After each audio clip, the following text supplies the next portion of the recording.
Hello there and welcome once again to The Verdict. Mick Cornett with Kent Myers. Glad you're with us. We're here every week meeting interesting people and dealing with topical issues. And today we're going to learn more about the DHS and its child welfare workers. Yes, we're going to talk about the Pinnacle Plan. You've probably read about it, seen headlines about it. We're going to meet the principal, not by no means the sole author, but the principal author of the Pinnacle Plan, Deb Smith, who's the Director of Children's Services at the Department of Human Services, is the person primarily responsible for the Pinnacle Plan, and we're going to dig into it a little bit today and see how services rendered for kids who are in DHS custody are going to change. That's right. Significant changes coming to DHS in this regard, and we'll visit with Deb when we get back on The Verdict.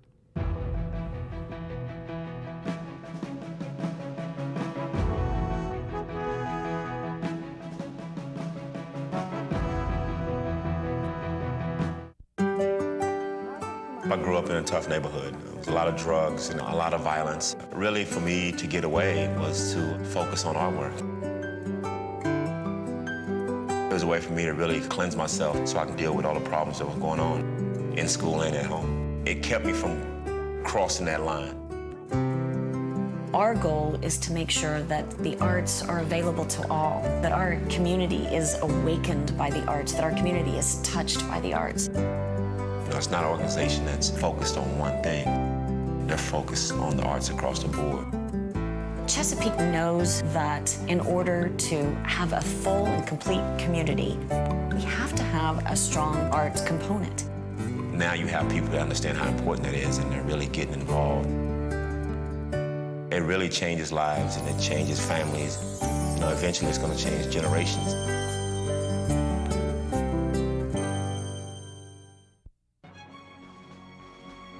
Wilsey, Meyer, Eatman, Tate. We're accountants. We do taxes, business valuations, estate planning, and consulting. And we're right here in Oklahoma, working with the owners of small and medium-sized businesses. Steve Wilsey and Stuart Meyer have the resources and the experience. Wilsey, Meyer, Eatman, Tate in Oklahoma City and Tulsa.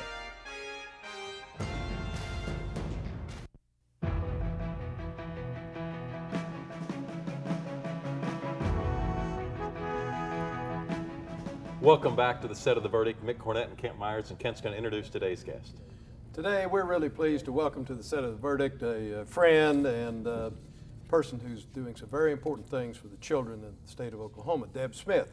Deb is the Child Welfare Director for the Department of Human Services. She did her undergraduate work and her master's work at the University of Oklahoma. In 1998 she joined DHS, and for the past 2 years she has been in a rather tumultuous position. She has to just keep going along and doing her work while all about her are perhaps doing other things. But she's done a grand job as Child Welfare Director during these past 2 years, and I'm sure she will continue to do so. She worked both, before she was Child Welfare Director, she worked in both the rural area and metropolitan area, so as to be familiar with all sorts of problems. And she's one of, if not the principal architect of what you may have read about, which is called the Pinnacle Plan. That's what our show is about today. I want her to discuss the Pinnacle Plan, tell us what it means for the children of Oklahoma. Deb, so glad to have you here. Thank you. Yeah. Thank you for allowing me to be on today. All right, let's get some background information. You're from Okay. Oklahoma? I am from Oklahoma. I was born in Norman, Oklahoma, and grew up in Norman, Oklahoma. Lived there the majority of my life, except for just a few years. I lived in southeastern Oklahoma in Stigler for just a couple of years. So. All right. So what was life like in Norman when you were growing up? Full Well, of mayhem and intrigue, I'm sure. Absolutely. It was, Norman has really grown through the years. I went to all Norman public schools and graduated from Norman High School in 1985, and the town has really grown a lot through the years. When I was growing up, I played softball, school activities, was always a really good student and really very serious about school. But it's a great town. I enjoyed growing up there. But this is a calling. I mean, to take the job that you've selected for your, at least your current life's work. I mean, you've got to really have it in your heart to want to go after this stuff. Absolutely. When I first started college, I really thought that I wanted to be a school teacher. and started college the first semester, and decided to take a break from college and actually started to have a family. So took off, kind of did the reverse of going to college and having a family. I had a family first and then went to college. And when I went back to college, I really changed my decision about what my career path would be. I knew that I wanted to work with children, but I wasn't quite sure how. And eventually led to a social work degree, and really have always been an advocate for children and worked with children in different ways, and just kind of led down that path on the way to child welfare. Well, you also obtained a master's in an area that would assist you in your current administrative duties. Yes, I obtained a master's of social work degree from the University of Oklahoma, and during, a lot of my coursework was focused specifically on child welfare. I made a commitment in college as I was going through that program to work for the Department of Human Services upon graduation, and made a commitment to work for child welfare. How'd you work up through the system? What were your job titles as you moved along? Well, I started out in rural Oklahoma, McLean County, and I did investigations, went out and checked on the safety of children in the field. Sometimes had to do removals, and sometimes was able to work with the family to keep the child in the home. Then I also did other work with children and families called permanency, where we worked to keep the children with their families. Eventually was promoted to supervisor, and after that did some work around quality assurance and traveled the entire state, which was really a great learning opportunity to see how different parts of the state function very differently, and rural and metro uniqueness about each of those. And then eventually was an assistant county director, where I was responsible for supervisors and workers and in the metro. And then after that position, moved over to work in the Sequoia building, became responsible for programs and policy and quality assurance and training and other parts of the child welfare system on a statewide basis. You know, this agency, perhaps more than any other, there's a higher level of emotion that goes into the jobs and dealing with it. You know, it's not cut and dry. It's not dollars and cents necessarily. It's not X's and O's. It's a lot of opportunity to go in and use your gut instinct and see what's going on there. And this has been a pretty tumultuous year. And I think from a person on the outside who just reads about it in the paper and sees the news and has some vague idea that people are doing the best they can, you never really know where it falls. You know, you never really know how accurate these accusations are, or if the system can be improved. And so this had to be a tough year for everyone who's working in that department trying to do their best. Absolutely has been a tough year. And I would just say, the child welfare professionals that we have working at the Department of Human Services are just really a committed group of passionate people who come to work every day trying to make the system better, trying to improve the lives of every individual child and family that they respond to. But you're right, it is very complex work, and in any individual case, any individual family, there are just so many different factors that need to be considered, and people who are involved in that case plan, everyone from the child and the parents and the foster parents and the judge and the district attorney and the child's attorney. And there are lots of players in to help, trying to be there to help make the best decision for children. But it is very complex work, and it's not always gray and white as to exactly what the right decision is for the child. But we have a great group of staff who really work hard every day to make the right decisions. How many are employed by DHS? Well, in the child welfare system, we have about 1,400 child welfare staff, and that would include workers, supervisors, county administrators, and then about another 300 on the program side that also includes shelter staff and some of those staff. So total on the child welfare side, about 1,800 people statewide doing everything from a caseworker all the way up to program manager, program staff doing different kinds of quality assurance and computer work, computer systems and things like that.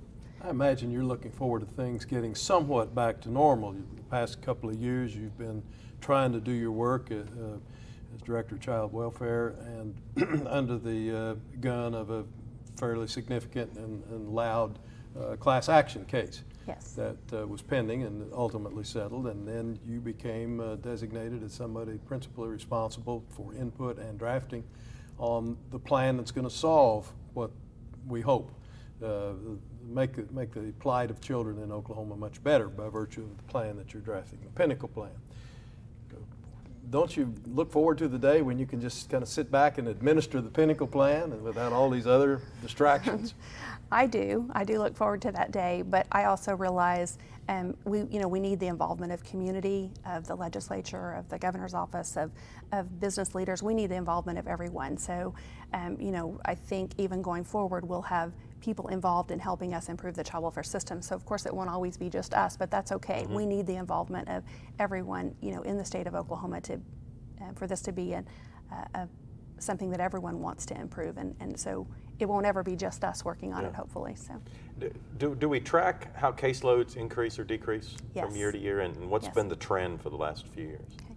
If we go back to about 2007, we hit what has been a historical high for the time that we have the data of the number of children that are in what we call out-of-home care or foster care, and that was a little bit over 12,000 children. Since that time, we've declined about 30% from 2007 to 2011, down to about 72 or 7,500.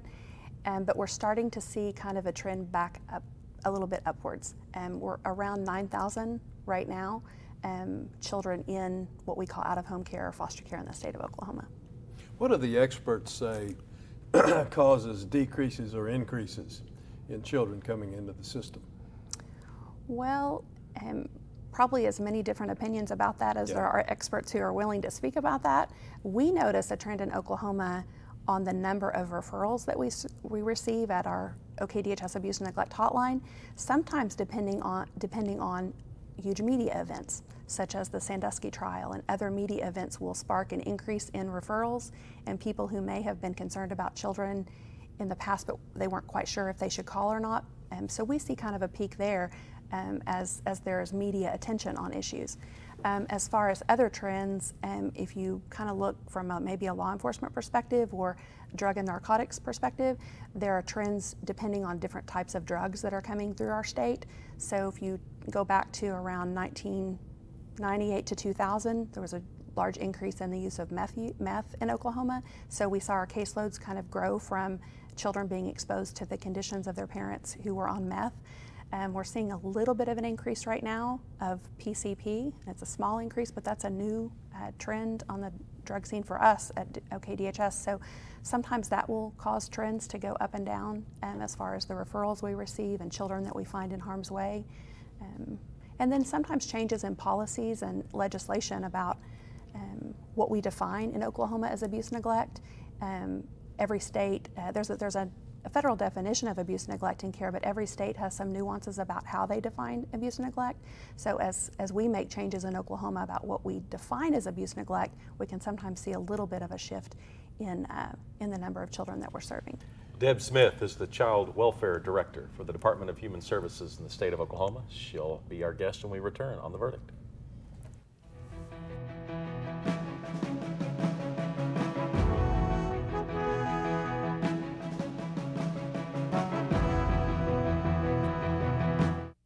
The thing that has made the most sense for me is realizing that I am still an educator, and that is what I do at the Chickasaw Nation. I'm Dr. Amanda Cobb-Greetham. I'm a historian, and I'm Chickasaw. The Chickasaw Cultural Center is amazing. It is a very, very special place devoted to the sharing and to the celebration of Chickasaw history and culture. State-of-the-art technology, exhibits that are not like anything I've ever seen.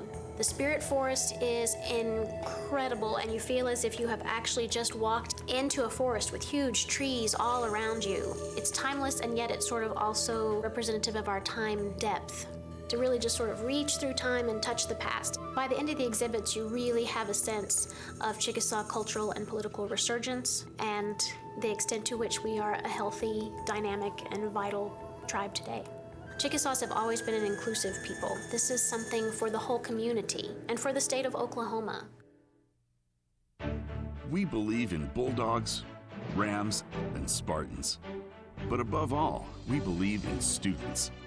Oklahoma's oil and natural gas industry is investing millions in education, equipping over 10,000 teachers with the nation's first energy-based curriculum. We're ensuring every Oklahoma student is equipped to lead America's energy future. Oklahoma's oil and natural gas industry, advancing our state, empowering our nation. When you have something important to communicate, it becomes clear that there's a lot of competition for your audience's attention. So how can your message stand out and actually resonate with your audience? Legal Graphics has the answers. The team at Legal Graphics will work with you to plan, design, and even test your presentation to ensure your message will be heard and remembered. Call Legal Graphics today to schedule an appointment. The readiness is all.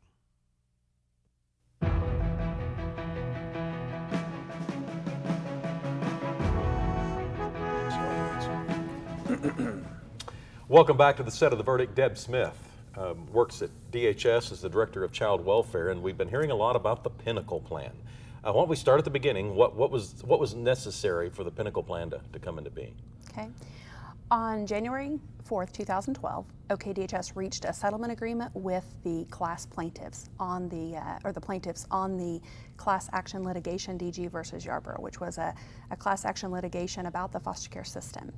And as part of that settlement agreement, OKDHS was required to submit a plan of improvement for how we would address 15 what they call performance areas in the child welfare system. And the 15 performance areas range from abuse and neglect in care, placement stability, children moving too often in foster care, permanency, which means children being with permanent families rather than just lingering in the foster care system, our use of shelters, and adoption finalizations, and then our caseloads. Yeah.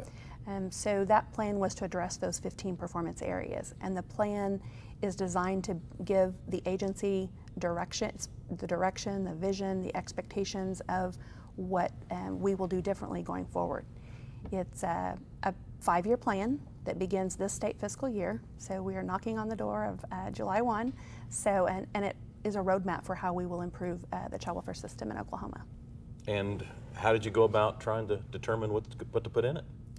Well, in the beginning, the first thing that we thought was critical was to get the input of the child welfare staff actually doing the work. So we held what were called child welfare summits, and we held 6 of those around the state where we went out and talked to child welfare staff at the local levels, child welfare staff and supervisors, to get their input on, we need to address these 15 performance areas. What did they feel like would be the most critical initiatives and how to bring about the change? We also met with, we did focus groups with foster parents to hear the voice of the people taking care of the children 24 hours a day, 7 days a week, to hear what they thought would would need to be addressed in the Pinnacle Plan. We also talked with 16 different stakeholder groups. I mentioned OKDHS doesn't do this work alone. We have lots of people providing input and assistance in improving the system. So we went out and talked to groups that were also involved in the child welfare system to get their input, such as attorneys and providers and CASA, and those are volunteer groups who advocate for children. So we went out and talked to them and asked them, how do we make the system better? So we took all of it was kind of a short amount of time to do that because it was due March 30th, so we only had about, I think it was 87 days, but we felt like it was critical to go hear from people about what they thought needed to be in the plan rather than just us crafting the plan, as a child welfare leader. We have a graphic. Why don't we go to that graphic and you can kind of talk us through this. Is this the cover page? Yes, this is the cover page. And the Oklahoma Pinnacle Plan, the name was selected for, the staff selected the title, and when we were doing this child welfare summits, staff talked about the goals that we want to reach, and everyone imagined someone climbing a mountain or someone, really reaching goals in our child welfare program. So through that discussion about wanting to have the best plan that we could possibly have, the title was created as Pinnacle Plan. Are you the principal author? Yes, have had lots of input from program staff and child welfare staff, but I am the principal author. Well, you've got a number of stakeholders that are kind of looking over your shoulder or talking to you from time to time, out of the executive branch of government, out of the legislative branch of government, and then we've got these 3 folks called co-neutrals. Just in a sentence or two, tell our viewers what co-neutrals are and how they fit into the Pinnacle Plan. Okay. During this planning process, we also met weekly with what we call the Legislative Task Force, and that included legislators, staff from the governor's office, and also the co-neutrals. And we met weekly through the planning process to get key input from key stakeholders so that this would be Oklahoma's plan. It wouldn't just be OKDHS's plan, but Oklahoma's plan for how we want to improve child welfare. The co-neutrals are the people who will approve the plan, who will monitor the plan, give us feedback. They gave us feedback through the planning phase about how we're doing, and will oversee this plan during the 5-year implementation. And the 3 co-neutrals are non-Oklahomans, but folks with substantial experience in this area, and particularly in the area of trying to help departments do better. Yes, they have been involved with other states who've reached settlement agreements. Some of them have worked in child welfare systems themselves as administrators, and have been involved in similar settlement agreements in other states. So they're very knowledgeable, and they've really done a great job of coming to Oklahoma and talking with as many people on the ground about the system as possible, so they'll be knowledgeable about our system as well. I'm afraid we're going to run out of time before you have a chance to kind of walk through some of the major provisions of the Pinnacle Plan. What are some of the bigger changes that it makes from what the status used to be? Okay. In the Pinnacle Plan, we have the plan broken down to 7 pinnacle points. And I want to start with Pinnacle Point 1, which I see as the most critical for improvement in the child welfare system. And those initiatives focus on taking care of the people taking care of the children, our foster parents, our adoptive parents, improving customer service, recruiting more. We need more families for Oklahoma's children so that children are not in shelters, higher level group home care. So really a whole focus on taking care of foster parents and improving their experience so that they can improve the experience of the children in our system. Now, the Pinnacle Plan hasn't been approved, but you're right in the middle of recruiting more foster parents. Absolutely. Notwithstanding the fact that the plan hadn't been finally approved. Absolutely. Our goal is to recruit 500 additional foster parents and adopted parents during the state fiscal year, which is a really far-reaching goal, but that's what we need in Oklahoma to have a better system and more families to take care of our children. If people watching are interested in looking into becoming a foster parent, what advice would you give them? What should they be thinking for themselves, and as far as this endeavor goes? Well, I think they need to talk. They need to talk with, if they know other foster parents, talk with other foster parents to get firsthand experience. But then they can go online and look at a website designed for that very reason, to give people information about requirements and next steps. Has some really great information on that, and we can, I guess, maybe attach that website to this somehow. Where is the greatest need? Probably with large sibling groups and teenagers and children who are medically fragile. Sometimes we don't have the homes that we need for those children. Well, Deb, we certainly appreciate all the work. Any closing words you want to leave the citizens of Oklahoma with? Well, I left out 6 additional pinnacle points. There are certainly some other critical things about taking care of our workforce and ensuring higher quality services in Oklahoma, all around accountability and connections to those stakeholders. How do we improve those stakeholder collaboratives? So all that is included in the Pinnacle Plan. Just encourage people to read it. Give us there's an inbox where people can provide suggestions, and we look forward to improving the child welfare system in Oklahoma. Deb Smith, Director of Child Welfare. Thank you. Thank you. Good luck. Kent and I'll have a final word when we get back.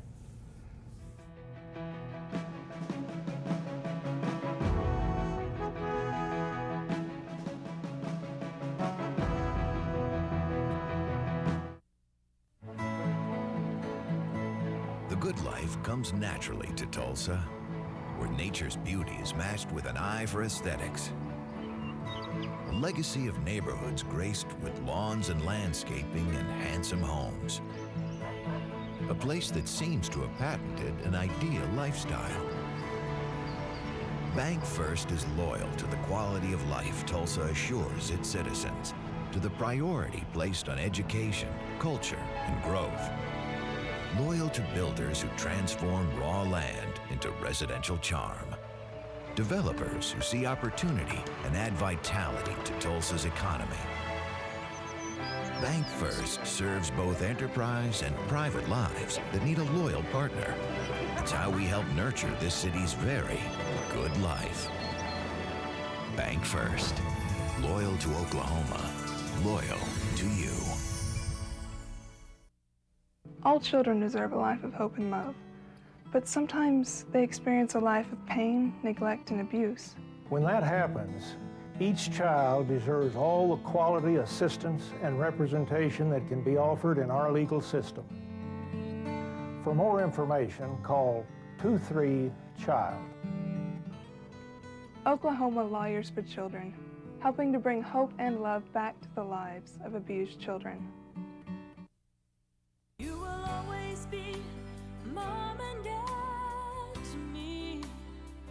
It started out with as a kinship foster home, and when things didn't go well with her mom, she came to be with us permanently. I kind of was her adopted mother anyway, just not legally until we got involved with DHS. You will always be mom and dad to me.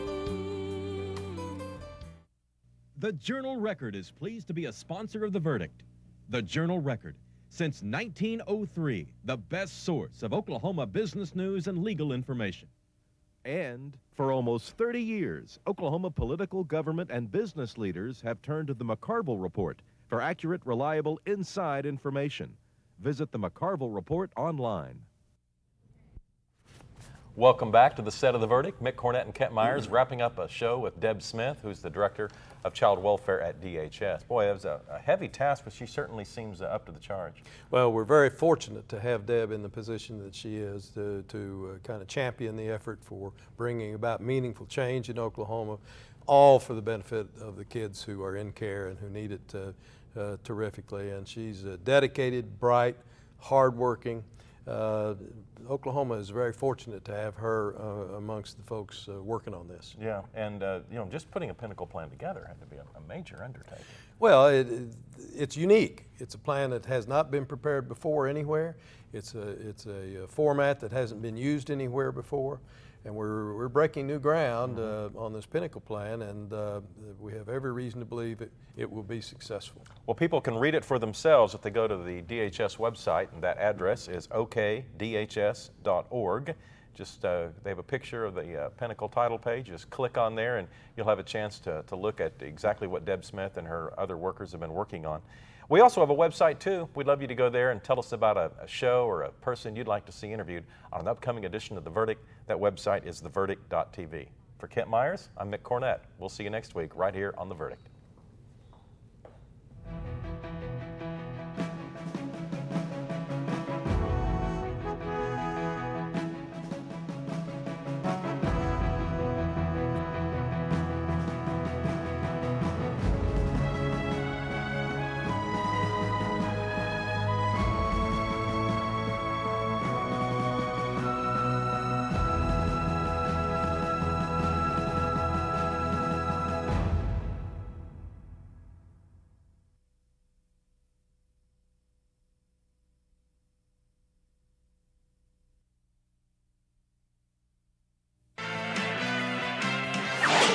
The preceding program was produced exclusively for the Cox Channel.